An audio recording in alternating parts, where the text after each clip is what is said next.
TSR national అవార్డుల వేడుకలో దర్శకుడు గుణశేఖర్ ని బాలయ్య అవమానించాడంటూ సోషల్ మీడియాలో చర్చ జరుగుతోంది. శాల్వా కప్పి సత్కరించే సమయంలో ముఖమంతా సీరియస్ గా పెట్టుకుని శాల్వాని గుణశేఖర్ మీదుగా విసిరేసినట్టు కనిపించడం, ఆ శాల్వా ఏమో గుణశేఖర్ ముఖం కప్పేయడంతో ఇదేమి మర్యాద అంటూ బాలయ్యని తప్పుపడుతున్నారు.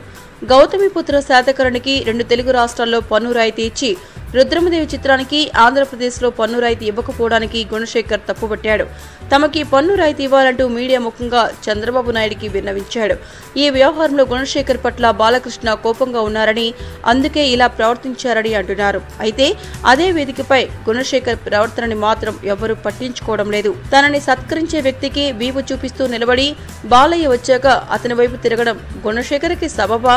తమ మధ్య ఎన్నైనా ఉండొచ్చు, కానీ తనని సత్కరిస్తున్న వ్యక్తి ముందు వినమ్రంగా ఉండడం సభ మర్యాద. అది వదిలేసి బాలయ్యకి వీపు చూపిస్తూ అటు తిరిగి నిలబడి శాల్వా వేయించుకునేటప్పుడు మర్యాదపూర్వకంగా కూడా ముందుకి వంగకపోవడంతో బాలయ్య సరిగ్గా కప్పలేకపోయారు. దీనిని వదిలేసి కేవలం ఆ శాల్వా కప్పిన విధానం తాలూకు వీడియో క్లిప్పింగ్ కట్ చేసి షరా మామూలుగా మీడియా దానిని సెన్సేషన్ చేస్తోంది. ఏంటండి, వీడియో నచ్చిందా? అయితే ఓ లైక్ వేసుకోండి, లేదంటే ఓ కామెంట్ చేయండి. ఎప్పటికప్పుడు మా వీడియోస్ చూడాలంటే సబ్స్క్రైబ్ చేసుకోండి.